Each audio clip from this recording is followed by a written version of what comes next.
Most people think love is something they choose, like a product, like a decision made with a checklist and a calculator. The right face, the right lifestyle, the right social status. They call it preference, as if attraction is a clean, logical process.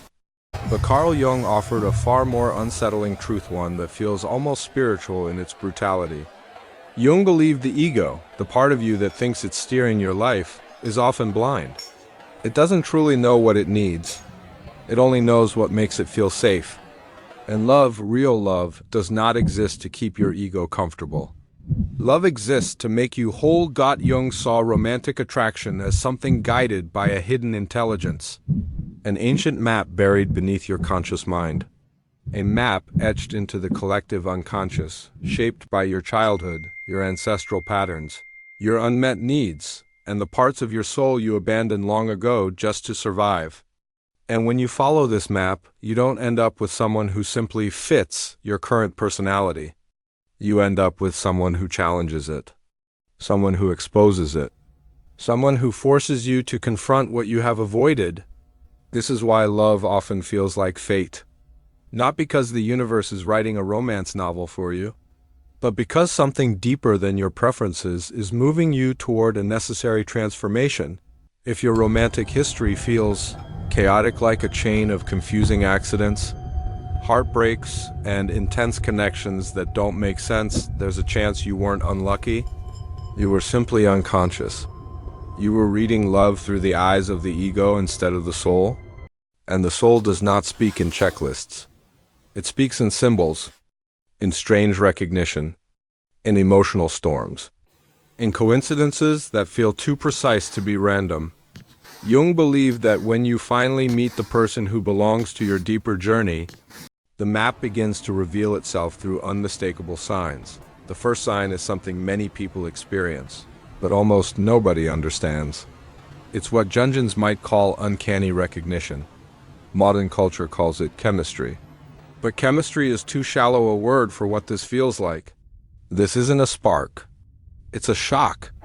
A sudden jolt in your nervous system, as if the stranger standing in front of you has been living inside you for years. You look at them and something inside you says, without logic, without explanation, I know you. Not in the casual sense, in the ancient sense.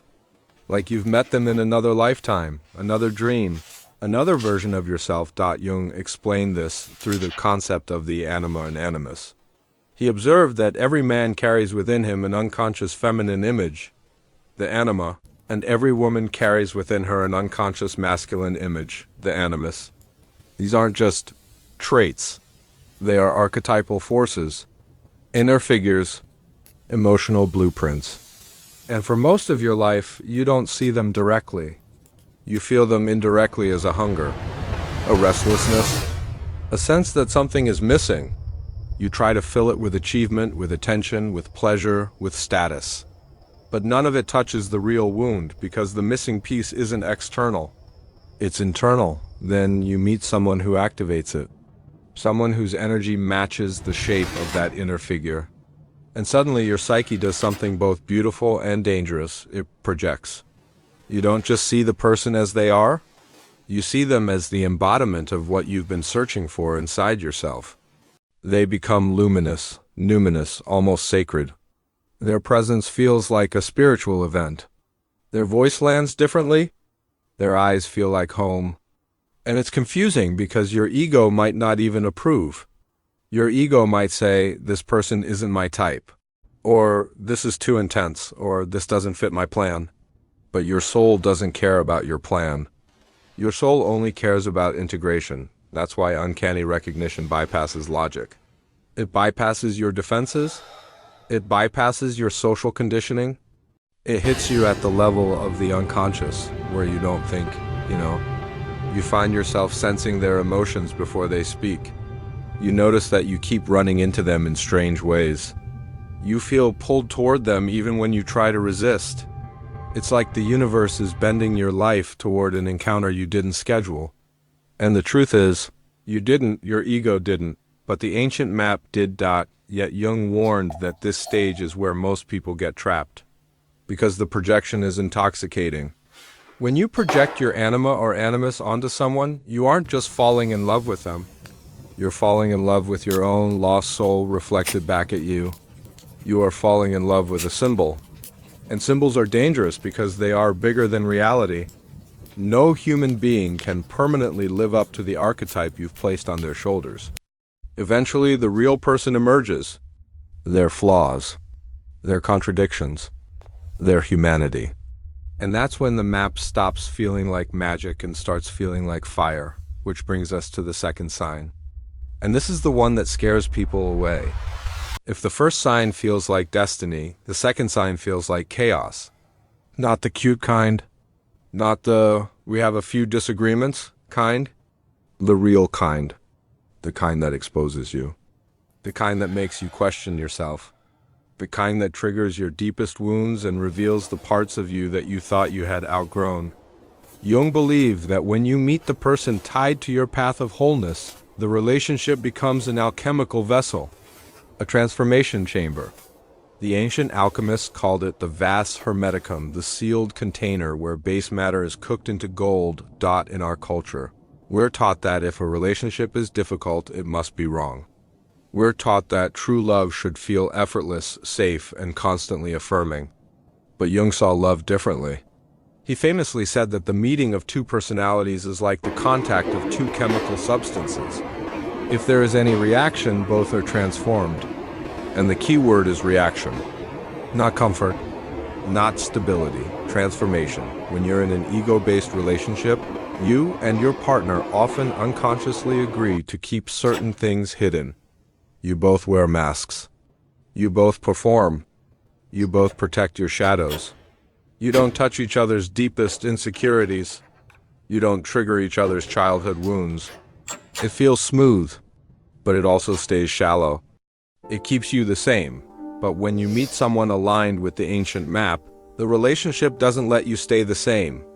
It goes after your shadow, and your shadow is everything you've rejected about yourself, your jealousy, your anger, your fear of abandonment, your need for control, your shame, your dependency, your hidden desires. The shadow isn't evil. It's unlived life. It's the part of you that was exiled, and the person on the map has a strange ability to bring it out. They push buttons you didn't know existed. They trigger reactions that shock you. They make you feel irrational, raw, exposed. And you start thinking, this can't be love. Love shouldn't feel like this. But what you're really experiencing is not the failure of love. It's the beginning of real love, the kind that forces you to become conscious. This is the moment where most people run. They mistake transformation for toxicity. They mistake shadow activation for incompatibility. They retreat back to relationships that feel safe, because safety is what the ego worships. But Jung would say, the ego wants happiness and control. The soul wants wholeness. And wholeness is not gentle. It is honest. If you stay in this stage long enough, something terrifying happens. You start seeing yourself. Not the version you perform for the world, but the version you hide. The relationship becomes a mirror so sharp it cuts. You notice that the things you criticize in your partner are often the things you refuse to admit about yourself. You notice that your jealousy isn't really about them. It's about your fear of not being enough. You notice that your anger isn't about their behavior. It's about your old wounds being reopened. You notice that your need to control them isn't love. It's panic. This is the alchemical chaos. It's the fire that burns the ego's illusions. It's the moment where love stops being romantic and starts being initiatory. You are being initiated into yourself. And the pain of this stage is not random. It is purposeful. Because the map does not lead you to a peaceful meadow first. It leads you into the furnace. It forces you to confront what you've avoided your entire life. It forces you to integrate the shadow so you stop projecting it onto others. And here's the most uncomfortable truth. The person you call your soulmate is often the person who exposes you the most. Not because they want to hurt you, but because your psyche chose them for that reason. They carry the exact keys that open your locked doors. They have the exact energy that touches your deepest insecurities. They reveal your unconscious patterns. And if you are brave, you stop blaming them and start asking, what is this showing me? This is the shift from ego love to soul love. Ego love asks, how do you make me feel? Soul love asks, who am I becoming because of this? Ego love wants to be adored. Soul love wants to evolve. Ego love is obsessed with the fantasy of the perfect partner. Soul love is obsessed with the truth of the self. If your relationship has entered a phase where it feels like a sacred struggle, where it's uncomfortable but strangely meaningful, where it forces growth you didn't ask for but secretly needed, then you are still on the map. You are being cooked in the vessel. And yes, it's painful. But pain is not always a warning sign. Sometimes pain is a birth sign. Sometimes it's the sound of your old identity dying. And then, if you endure long enough, the third sign begins. And it is the most mysterious of all. Synchronicity. Jung used this word to describe meaningful coincidences, events that are not logically connected, yet feel deeply connected in meaning. Synchronicity is what happens when the outer world begins to mirror the inner world. It's as if reality itself becomes symbolic. And when you are aligned with the ancient map, synchronicities begin to gather around your relationship like fireflies. You might discover strange parallels between you and your partner's pasts. Similar wounds, similar fears, similar turning points. You might find that you both encountered the same book, the same symbol, the same idea, years before you met, at the exact moment it shaped your life. You might have dreams that overlap. You might feel that the timing of your meeting was too precise to be accidental, like you were placed in each others' lives at the exact moment you were ready to be, shattered and rebuilt. Modern culture dismisses these as cute coincidences. But Jung believes synchronicities are the psyche's way of revealing that you have touched the deeper unity of life. He called it the unused mundus, the one world beneath the illusion of separation. Synchronicity is the universe's quiet confirmation, not proof, not certainty, but a whisper that says, you are aligned, and these synchronicities serve a psychological purpose. They act like markers on the map.